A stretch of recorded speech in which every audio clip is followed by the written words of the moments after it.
Video, I'm in a retail park to drive a Volvo 480 while Dutch people watch me. Yep. 1990 Volvo 480, built just up the road at the Born factory here in the Netherlands. It is appropriately stickered. It has fantastic styling. I've always loved the styling of these. The styling is Dutch. It was the Dutch ex-DAF team who were kind of responsible. There were various alternatives for what this car might look like. They were discarded, and instead this one went ahead with its enclosed rear wiper, the plastic there, these sort of kinked up rear lights. I mean, the whole rear styling, it hints at the Volvo P1800 ES at the back, so there's a clear link to the family heritage, which is all well and good. It's even got a tow bar. This is a 1.7 non-turbo, so this is the slow, boring one. Clearly, it's the perfect hub nut Volvo 480. But you'll note we've got pop-up headlamps at the front. We've got this massive sticking out front bumper, which I think Volvo claimed would meet all the impact regulations at the time, even in America, without modification. We've got the traditional Volvo grille is relegated to beneath the bumper, but it is still there. They couldn't get rid of it entirely. There's a completely unnecessary Dodge Ram, and so the 480, the running gear, engine-wise and gearbox, is Renault derived, although improved somewhat, and the suspension is Volvo's own work, and those underpinnings later went on to good use in the 440.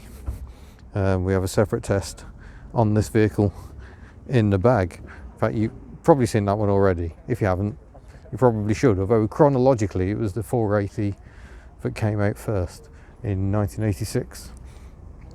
And you know, for 1986 it was a truly remarkable design.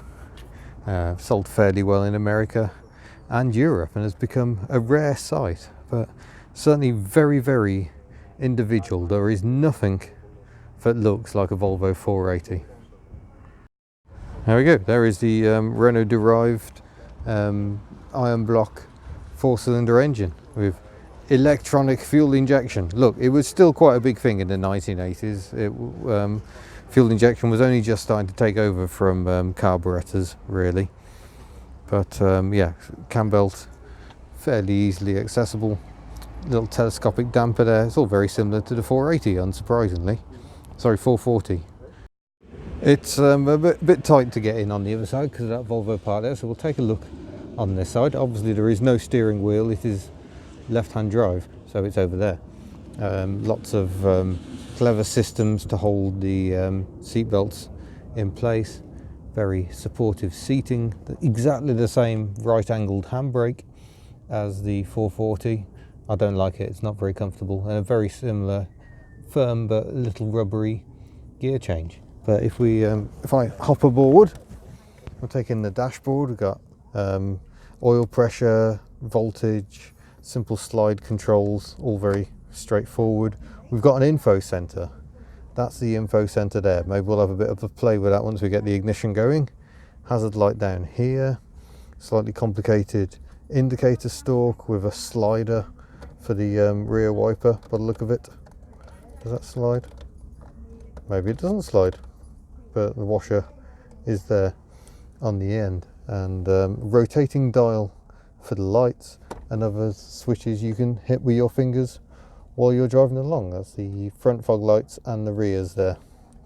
Look at that, 225,000 kilometers, and yet the condition is still very, very good. Very large doors, it must be said, if we look there. So apparently these door pockets can take a beating because the door swings and your leg hits that, and it's not very comfortable, I imagine.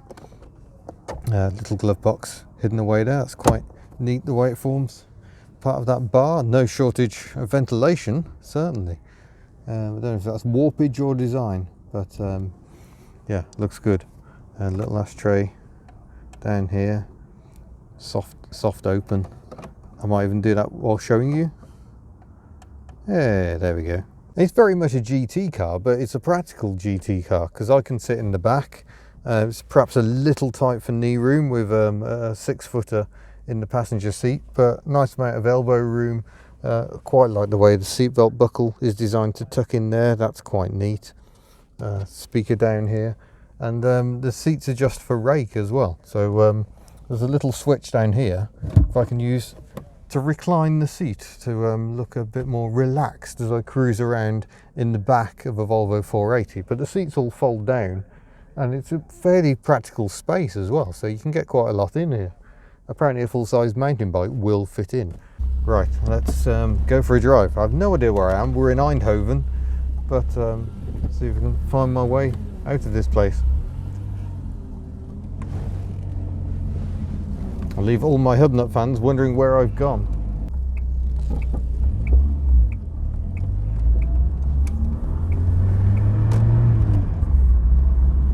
Oh yes, it does sound very, very Renault indeed. Even more Renault than the 440 I drove yesterday. The ride is definitely what you'd call firm, but also feels fairly composed. Volvo sort of described the 480 as sporty, but I think they knew it wasn't really sporty.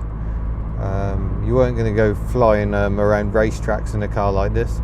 Although I was speaking to a Dutchman earlier who was done just out of the Nürburgring, so yeah, maybe it pays not to be too judgmental about such things. Yeah, it's a very nice car to drive. It's a bit jiggly. The ride is firmer than would be my usual preference.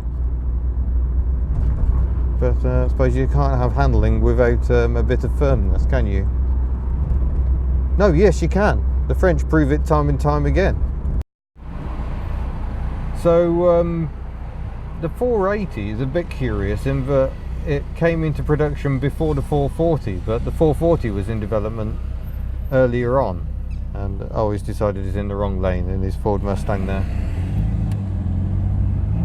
Good recovery.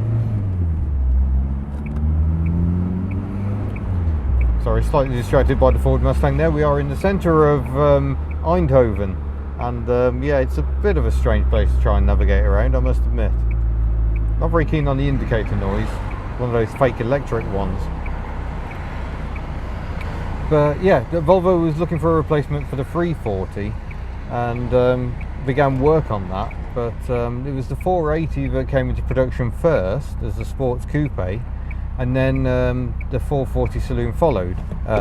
These Volvos don't seem to idle very cleanly. That just seems to be a trait of them. So this one's very much following tradition, shall we say.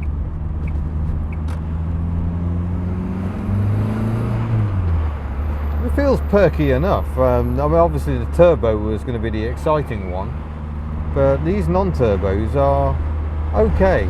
I mean, the performance is nothing to write home about, but then the 480 was so much more than just a sports car. It was, you know, quite stylish in its own completely unique way. So I don't think the lack of turbo or serious go is that much of an issue. It's more a cruising car.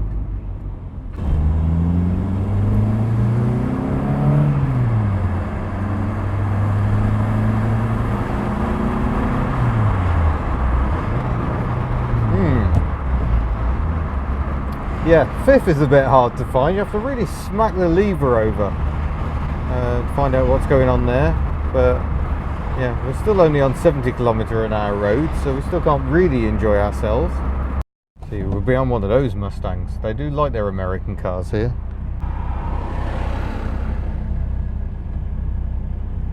Volkswagen Transporter is going to have all of us, I can see. There we go, no amber. Oh, that's perky.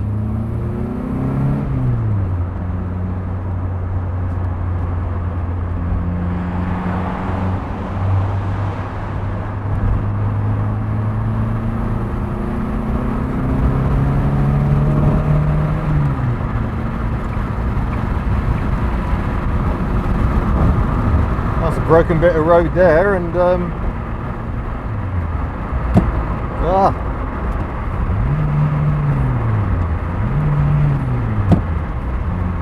that is a horrible fifth gear to find. Honestly, that was terrible. We should do the window up now for a bit more serenity.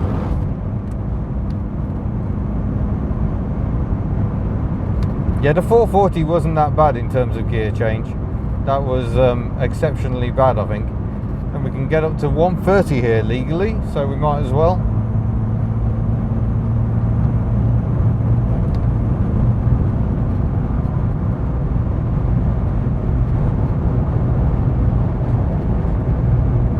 Yeah, that feels very composed.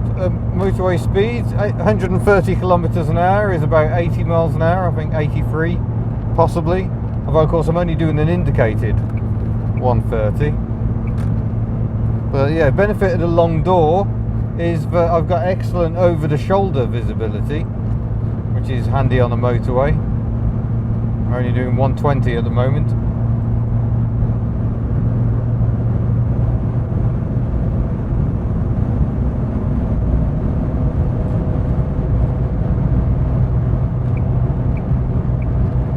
Oh, that's why the Range Rover's going slow. He's on a space saver. But I've just come up behind this more modern Volvo, because you can see the same sort of design language is still being used at Volvo. The way the rear hatch sort of sits, they're still nodding back to the P1800S. Sorry, ES was the station wagon version of the P1800. And yeah, so this car is still part of that design language, despite from the front end not looking like any Volvo that's ever existed. So I think that's quite interesting.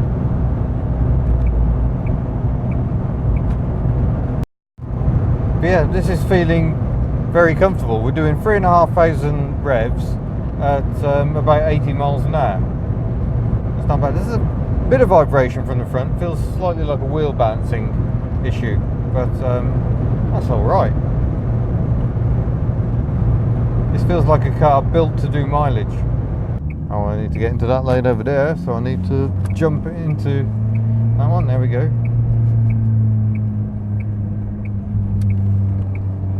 Yeah, rolls around a bit too much for a sporty car.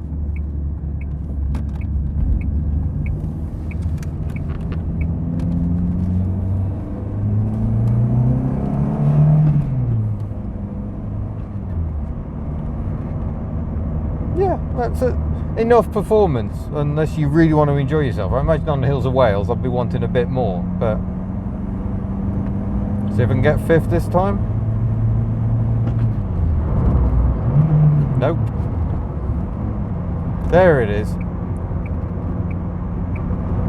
I didn't have that problem in the 440. Maybe it's a bit of age. Maybe something's not quite right with the linkage, but that is frustrating, I would describe that as. So as we come back into the centre of Eindhoven, at least I can rest and relax, because I know I haven't got to use fifth gear again, because yeah, it just cannot be found. It's very strange. Oh blimey, they're going for it. That doesn't look sensible. That's the first bit of really bad driving I've seen in the Netherlands, apart from cars from Belgium, especially Audis. But yeah, it's the first time I've seen someone really hooning around like a twat, to be perfectly honest. Generally everyone just takes it so easy. But yeah, some mean old moody skies here in Eindhoven as we bring this road test to an end. I think my overall conclusion on the 480 must be that I would rather just own a 440. I think in many ways the 440 was a much better car. I think maybe because the sense of expectation is high with a 480. Maybe I expected more from it, but yeah, I mean, I don't really see what the advantage of this car is over the 440, other than looks. It does look better. I'm sorry, Stein, but it really does. It looks a lot more interesting, but it's not as practical, and I don't think it's as comfortable because you sit a bit lower down. So I think I'd rather just own a 440. So there we go, that was the Volvo 480. Apparently there is a bush problem with that gear lever, which is why it won't go into fifth. And they like to present me with cars with issues and not tell me about the issues, like the speedometer in a certain GSA I drove recently. Haha, funny guys. Anyway, yeah, that was the 480. First time I've driven one, and yeah, I could definitely own one. The problem is, I think I'd rather just own a 440. So there you go, perhaps not the conclusion you expected yet again. What is it with me and Swedish cars? I shall say, thank you very much for watching. Don't forget to subscribe before you go, and I shall see you in another video, maybe with fewer Dutch people. Farewell.